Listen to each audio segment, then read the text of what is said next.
What if we left this recording on? Is this thing on? Hello guys. My name is Chaosly. I do also YouTube, but unfortunately I am no slave to the big man, the corporation, big pharma. They take your soul. But I'll be back. Like 10 years probably. Hello, Earthlings. My name I come in peace. Optimus Prime. His name is Peace. Come on,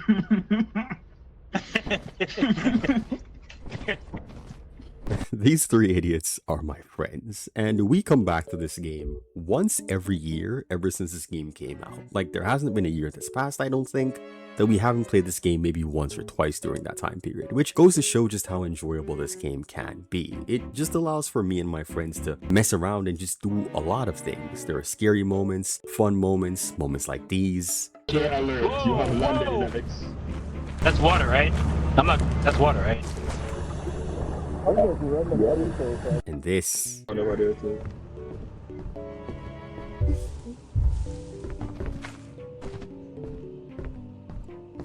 That's just hilarious. I've never been here and I never want to go. Whoa!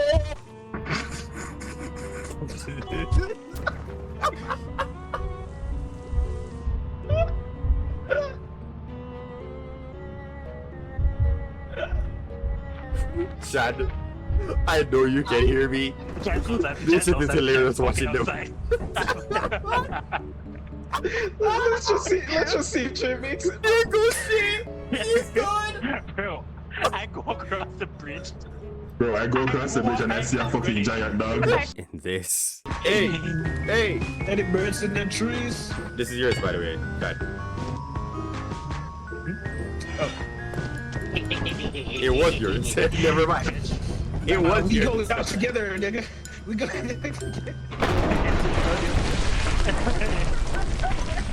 Alright, so now we have a problem. No, we have a problem. No, we have a problem. Because I oh, there it is. Look up. Oh, hell no. Wow. Is that a trouble? You get the point. It's really a fun game. It's one of those games that I think will remain timeless. It will remain a game that many individuals will find themselves going back to at some point or the other. This game is of course Lethal Company, and if you've never heard of this game before, where have you been? Maybe you're a console player, given the fact that this game I think is still not available on console and is only a PC exclusive. And honestly, if you haven't had the chance to play this game, if you even have a simple laptop, given how lightweight this game is, I suggest trying it out with anyone else that has the opportunity to also get Lethal Company and play with you. This game is just a ton of fun, and it also, of course, holds huge headlines from back in 2023 of outselling games like Call of Duty during its first week of being out. This is an apples to oranges comparison, however, and I've always found it a little bit disingenuous just because of the fact that this game costs way less than Call of Duty does. That said, this game holds up in so many different aspects about it, and so I want to share what my experience is with this game with you guys today. It's going to be in a part of a series I'm doing, which is the Lethal Company experience, or say for example the God of War experience. Just going through games that I've played and giving you my experience and thoughts on playing that game, which hopefully might be able to give you some insight on what the experience of playing these games are also like for you whenever you take them up. So without further ado, let's go ahead and talk about it. Let's talk about one of my favorite indie games I think at this point of all time, Lethal Company. They don't even try to turn it on, bro. Oh, he's back.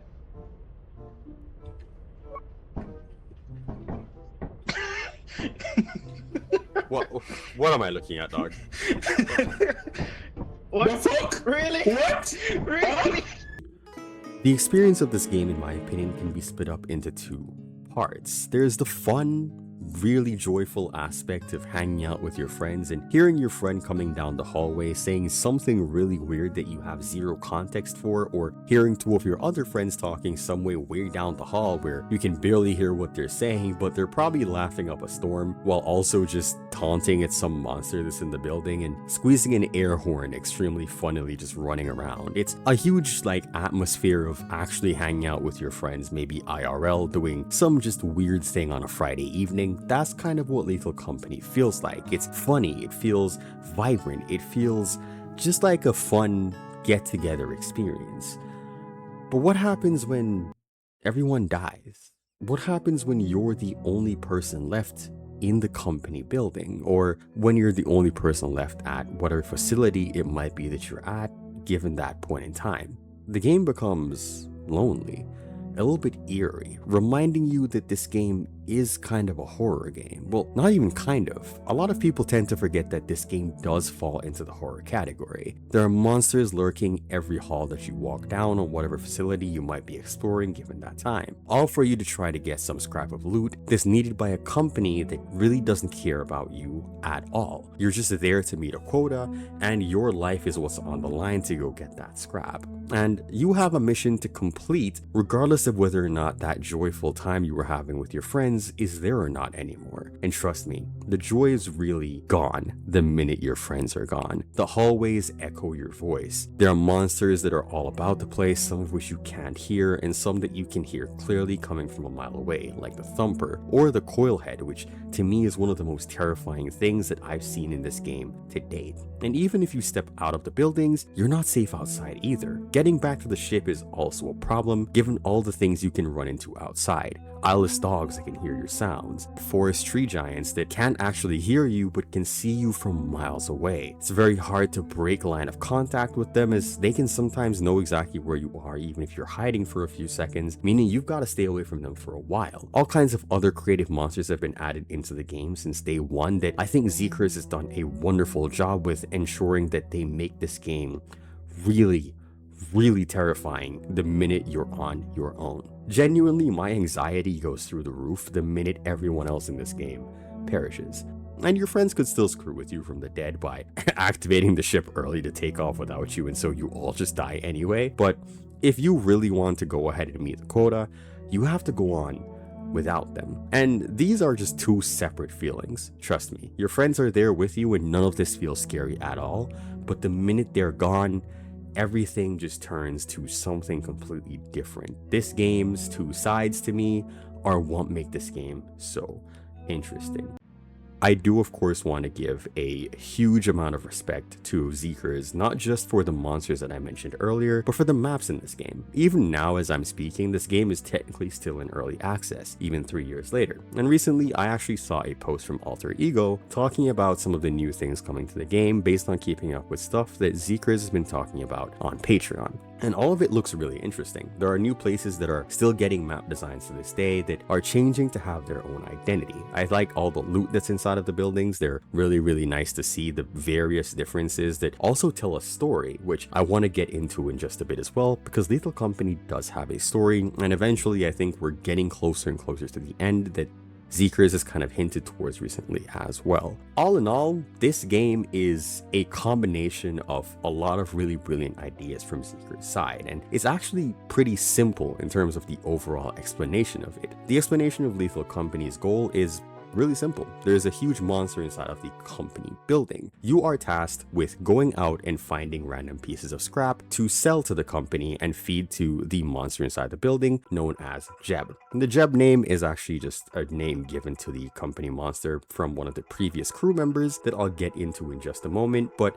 we actually don't know the official name of this monster beyond it being called Jeb by said previous crew member. And that's pretty much it. You're just going to multiple different moons to find scrap and bring them back to said monster. But while the premise is simple, the way of doing this, as I've just explained, given the monsters you run into and everything, is not. It's actually pretty difficult. You're going in there to find these pieces of scrap when you're going to be running into monsters like the Bracken, that are monsters that sneak up on you that you don't typically see, but the minute it sneaks up close enough and catches you, it snaps your neck without you realizing, and that's it. You're gone. Your friends don't even know what in the world happened to you. A lot of times they don't even see when you get taken away, only noticing a trail of blood that pulls away, going into some random other direction of the facility. Then there are monsters like the Springhead, which you need to keep looking at, which if you've ever run into a Springhead and a Bracken at the same time, you know how terrifying this is, as you need to actually look at the Bracken for it to back away, but you also can't look away from a Springhead or it will run towards you. This is the most dangerous combination you could possibly run into, not to mention the fact that there are also things like mines inside of these facilities that you can also step on, blowing up you and your friends, and typically they don't actually do anything to monsters. And there are other monsters as well, like the Goofy loot bug that is kind of scary, I guess, if it has like a huge crowd with it, but most of the time these guys are just kind of funny. I love putting the yippee sound effect on them, and they don't really do much of anything else. A lot of the other monsters are kind of scary as well, but there are also just some that are mostly harmless, like this little lizard guy that shoots out pink mist everywhere. And you have other monsters like the Thumper as well, which can be pretty scary, but it's also pretty easy to dodge once you get used to playing the game. And if you put yourself in the mindset of you're not playing a game and just think of yourself as you're doing this IRL, you realize just how terrifying this has to be for the people who are actually in lore in the game. It's genuinely a terrifying thought. The things that make this game stand out though as a multiplayer game is you guys are all facing these really dangerous threats together as a team, and while your friends are around, the addition of a lot of things that are inside of this game, such as your friends being able to hit you with things like shovels and stop signs and so on, makes it a little bit funny, since you control your other friends at any given point in time that you feel like it, accidentally killing each other, or maybe even hitting somebody while they're trying to make a jump so they fall into a hole. You are kind of sabotaging yourself, as I just explained, since doing stuff on your own in this game is kind of difficult, but it does make for a lot of funny moments, just trolling your friends however it is that you see fit. The proximity chat is also extremely important to me. Hearing things from really far away, or hearing as your friends just like run into a monster and try to run away from it when they're on an upper level from you, is just great. It's almost as though the main gameplay of this game is your friends. The main thing this game relies on is the humor that comes from everyone that's playing the game with you, rather than anything the game itself does, and I think that is extremely beautiful. Now, I want to talk for a minute about the story in this game, because yes, this game does have a story, and in my opinion, it's a pretty interesting one.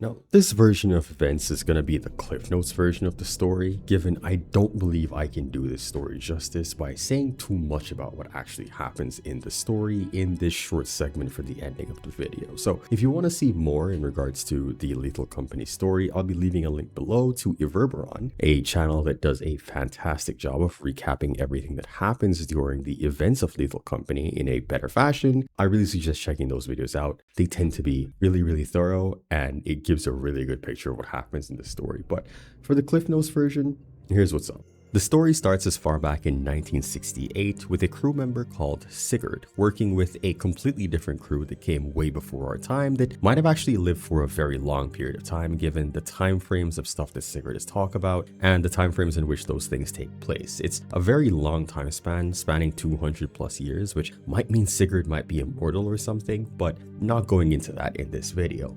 Most of the stuff we get inside of this story is actually from Sigurd and his crew members' POV.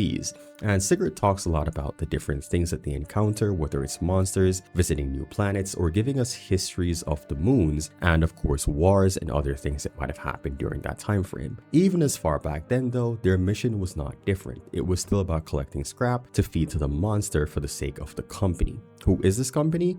We're still not sure. There are theories out there, but there is no concrete proof as to who the company is, and I'm hoping at some point we're going to find out as the story continues to go on, given we're getting close to the end game point of everything right now. Sigurd and his crew encounter quite a few things, including some of the monsters for the first time, such as the Bracken, and we also learned that some of the monsters that are on the planets are actually just mutations or evolutions because they're bugs or other species that were brought over to different moons from Earth, or whatever planet it is that they're from initially in the Thistle Nebula. So a lot of them are there because of the fact that they were brought to different moons for experimentation purposes. I mean, there's literally a moon called Experimentation where you might find some of those same bugs out and about on that moon in particular. This is quite interesting to see, and it happens a lot with a lot of other things we see on different moons as well, and the monsters tend to match the moon almost perfectly, such as the ghost girl being in mansion-like places, which makes sense given the fact that, again, this place was very war-ridden at the time that Sigurd was still adventuring with his crew.